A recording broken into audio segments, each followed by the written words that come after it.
Before we get into today's video, I'll just ask if you like and subscribe. We're trying to get to 1,300 subs. Thank you.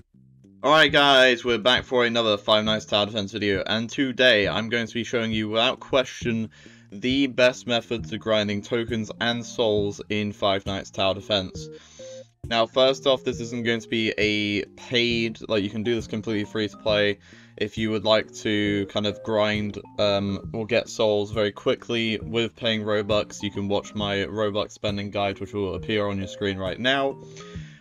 What you're going to want to do is, I'll just tell you what the strategy is, and then I'll tell you the best way to get tokens and souls. The thing that you're going to want to be doing as a free-to-play player to grind as many souls as possible is going straight to whatever the exclusive is. If it's been released within the past, I'd say 12 hours. Anything past that, and this is probably not a good idea for you. What you're going to want to do is you're going to want to go straight into the trading plaza over here, and you're going to want to list the new units for around 1,200-ish.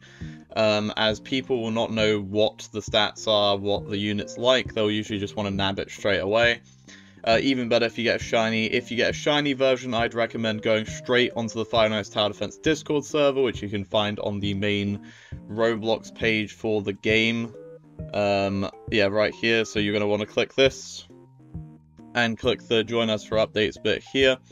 As soon as you click that, you'll be able to go into the Discord server, which is found right here. Go straight down to trading, put an image of the unit and advertise it as forward. Fairly straightforward stuff. That's what I'd recommend. You can do Marketplace or you can do Discord straight away for trading the exclusive.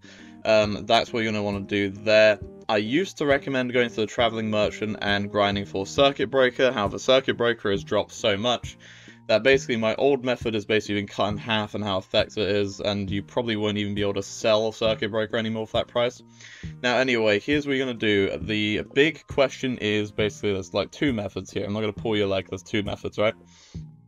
Endless or going straight in down the elevators for boosted nights.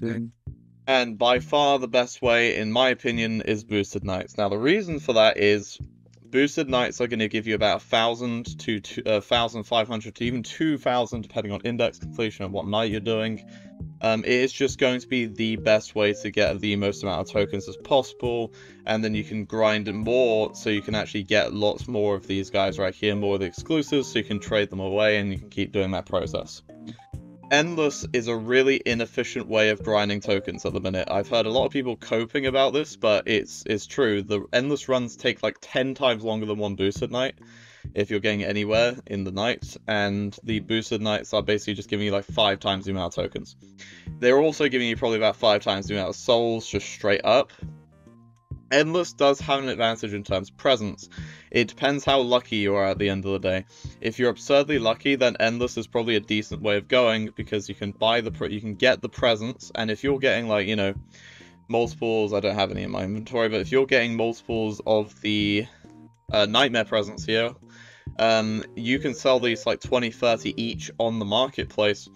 And hey, I've heard some of you guys getting like 5 or 10 of these a run, so if you're getting like 100, you know, 200 souls per run on Endless, that's about an hour. That's a decent exchange rate, to be honest, if you're getting that lucky every time. And you are still getting tokens, just not that many. Now, the reason I recommend boosted nights above all is because this grinds up your premium pass, and you can sell these units at the end here. Depending on if you have the premium pass, obviously it's much more worth it if you have the premium pass. But for a free-to-play player, maybe it's not the best, because, I mean, you're still getting some good rewards here, so, you know. That is what I would recommend, is go straight into boosted nights, personally. What you're going to want to do to make boosted nights more effective is you're going to get a look in the index here, and you're going to want to just, like, don't care about the secrets. Well, some of them I guess you can care about because they're very cheap, or some of these nightmares. Just look at these, like, you know, obscure mythics aren't attainable, these obscure epics, these rares. So you're going to go into Marketplace, and you're going to want to go straight into the Trading Plaza, and lots of the time, like here, yeah, that's an index slot for 1 soul. That's an index slot for 1 soul. Well, to be honest, you can get Party Chica, but like, look at some of these unobtainables that you can get. Some of them, obviously, they're going to be trolling 100,000 for an uncommon Freddy with the gun there. If you can grab some of these straight away, like, you know, I'd say like what that 1 soul deal was there, you can really start getting some high multipliers on these boosted knights, because I'm at like 1.6 times the amount of coins right now. Which, you know, obviously has a massive impact.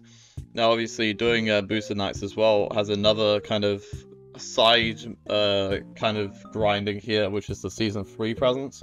I personally wouldn't recommend opening these at any point. If you actually do get them, I'd recommend selling them probably, but the gambler and most people make them open them. If you do open the new Nightmare, I'd recommend trading it pretty much right away, because that's where most of its value is concentrated. Obviously, there's exceptions to that rule, but that's usually what happens. Anyway, that is the unequivocal best way of grinding the minute. Do boosted knights. That's your version. Do boosted knights and buy the new exclusive. That is, in my opinion, the absolute best way to ensure that you get the best amount of souls for your hours grinding. Anyway, if you found this helpful, like and subscribe, and I'll see you guys in the next time. Bye bye.